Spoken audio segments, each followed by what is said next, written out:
Hey sports fans, Coach Nick here, and this video is brought to you by the online B-Ball Breakdown membership. Click the first link in the description below to learn more and join. Good. The Brooklyn Nets have quietly rebuilt their franchise from the ash heap of 5 seasons ago. And arguably the boldest move of the offseason, and there were a lot of them, was Sean Marks pulling deals to get Kyrie Irving, Kevin Durant, and DeAndre Jordan on the team. And while they'll have to wait for KD, I took a deep dive into Kyrie's footage to let the Nets know what they should be running for him to get him shots. And when you compare Kyrie's skill level to who he's replacing in D'Angelo Russell, it's clear to me that Nets fans will be quite happy.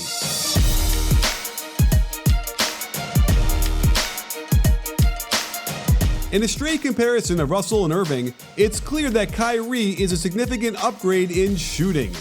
Every metric across the board shows us that Kyrie is simply more efficient at putting the ball in the basket from every spot on the floor. And in the advanced metrics, Kyrie also had a more profound effect on the offense overall and in the score while he was out there. So there is no question in my mind that the Nets' 19th ranked offense will rise significantly next season. Now let's look at some of the actions Brad Stevens ran in Boston that got Kyrie some of his best buckets. I'm sure the Nets coaching staff is poring over the same footage, looking to incorporate as much as they can, and these are the plays that caught my eye. To start, it was interesting to me how often Brad Stevens got Kyrie off the ball to run off screens. He's an elite shooter on catch-and-shoot situations, and there was no shortage of offense designed to get these shots for him. When you want to get a shooter open, it's best to have him set a screen first. This gets him a step on his man, then a flex screen creates a little more space, and we've seen Kyrie nail shots like this over and over throughout his career. Starting him in a deep right corner enables Irving to get some speed going, coming across this big pin down from Baines. And once he's into the middle of the paint, forget about it. He can show off his tremendous finishing ability with either hand.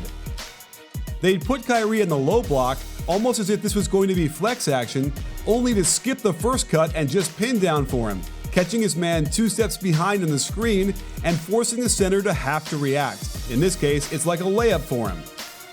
The Nets would be wise to incorporate more pinch post action into their offense as Smart passes and follows to the right side, taking the focus of the defense with him. Meanwhile, there's Kyrie back on that left low block, getting a strong pin down from Horford, and watch how he expertly reads this defense.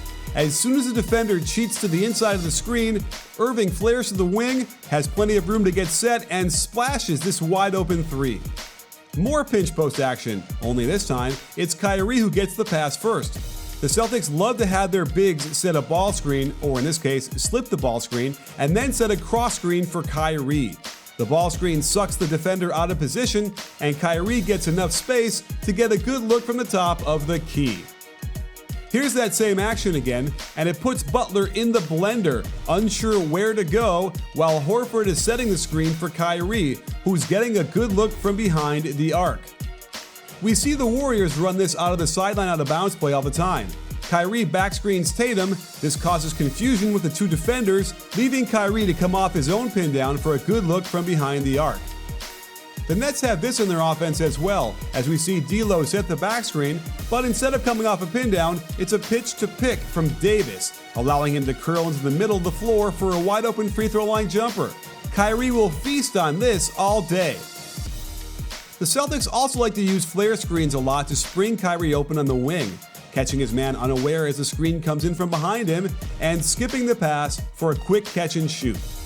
The Nets ran this exact same set for Russell, so it should be a smooth transition to get this for Irving. The next progression of this action for the Celtics was to flare screen and then have Kyrie post up. They curl Tatum around a cross screen, and when nothing materializes, Kyrie can just go to work, creating an easy shot when starting just 17 feet from the hoop.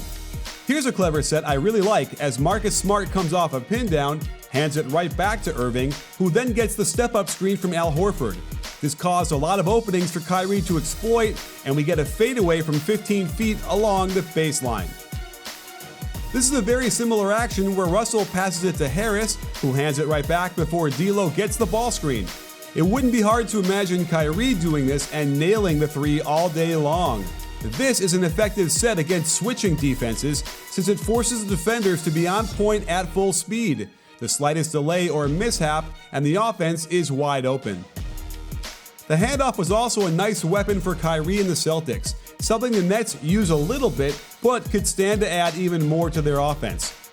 Here's misdirection with the ball screen to the right side of the floor, clearing out the left so they can hand off to Kyrie coming out of that left corner, meaning he's attacking with his right hand into the middle. Embiid is too worried about Horford's pick and pop, and Kyrie finger rolls it over the front of the rim easy. Here's some more pinch post action as they feed it to Horford at the left elbow, and with that side cleared, a simple handoff to Kyrie coming out of the corner gets him an open catch and shoot from 16 feet. And they would also run pistol action with a pin down for Kyrie in the corner into a pitch at the wing. This allows Baynes to screen his man, and an easy one-dribble pull-up going to his left, wide open from behind the arc for another splash. They would get Kyrie as the ball screener on occasion, and I'd love to see more of this towards the middle, since his pop to the corner area could get him all sorts of space to maneuver, and if you give a guy like Kyrie that much room, he is going to make good things happen. It might have seemed like Kyrie gave up in the playoffs versus the Bucks, and his numbers certainly seemed to indicate that, but maybe it was because he didn't like the feel of the basketballs. Perhaps the balls were slippery or cracked or not as smooth as you would have liked them. And you may have the same problem with your basketballs. But don't worry, there's a solution. The people over at Manscaped know how to help you keep your balls smooth and fresh so that they'll bounce perfectly. Sometimes you might even nick them, and it makes using them painful, but not anymore. They've got an electric trimmer called the Lawnmower 2.0, guaranteed to keep those balls smooth and nick-free, no snagging, no seam from their Something About Mary. And for God's sake, don't use the same trimmer on your face as you're using for your basketballs. Everybody knows that to dribble properly, you need good, clean, fresh balls in your hand.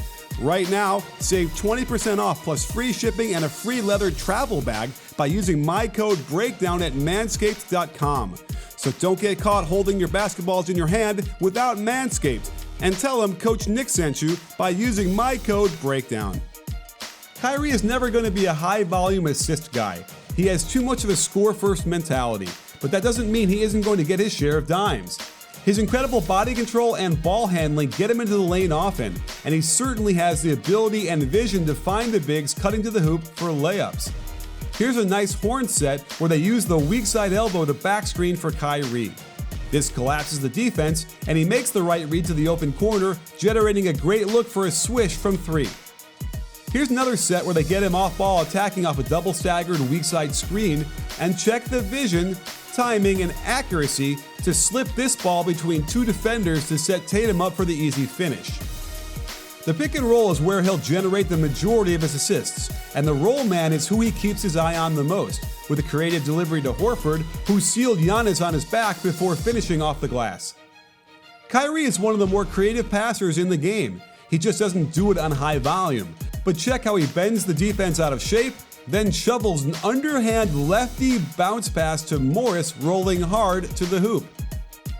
He has the knack for finding small creases and delivering the ball in unorthodox ways to teammates, like bringing the ball up to his face before bouncing it in between Embiid and Simmons at an angle they couldn't deflect. All Baynes has to do is dunk it. And the one pass he's completely mastered is the behind-the-back flip off the pick and pop. Since his gravity is so severe coming off the screen, the big man defender tends to sink low, enabling Irving's teammates to get behind the line for easy shot after easy shot. And the behind-the-back pass is actually the best way to deliver it. The problem is, the Nets don't really have a pick-and-pop center, so I propose they play Kurucs more at the 5 in their small ball lineups. I bet this would destroy their opponents in limited minutes. If not, Kyrie's assists could conceivably go down, since hitting Horford for threes off the pick and pop was how he got a ton of his dimes last year. So there you have it, sports fans. I am excited for the Nets' prospects with Kyrie at the helm. While Russell is still so young and developing, Brooklyn has replaced him with an NBA champion, a grizzled veteran who's polished and knows how to win at the highest levels. There is no question this will work well on the court during the regular season, but it doesn't address whether Kyrie can become a better teammate in the locker room, a cloud that has hung over his head in both Cleveland and Boston. It doesn't seem possible he wouldn't have grown and learned from those experiences. So I'm willing to bet the Nets will get the best version of him, and that means they'll be competing for that third spot in the East and the team no one will want to match up with in the playoffs. Sports fans, Coach Nick again, and thanks for watching.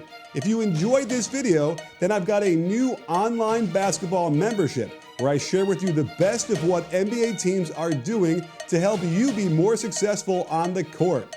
Click the first link in the description or the pinned comment below to learn more. And don't forget to like and subscribe and let me know how you feel about today's video. Check your settings to make sure you get notified each time we drop a new one. After all, at B-Ball Breakdown, we're not a channel, we're a conversation. You in?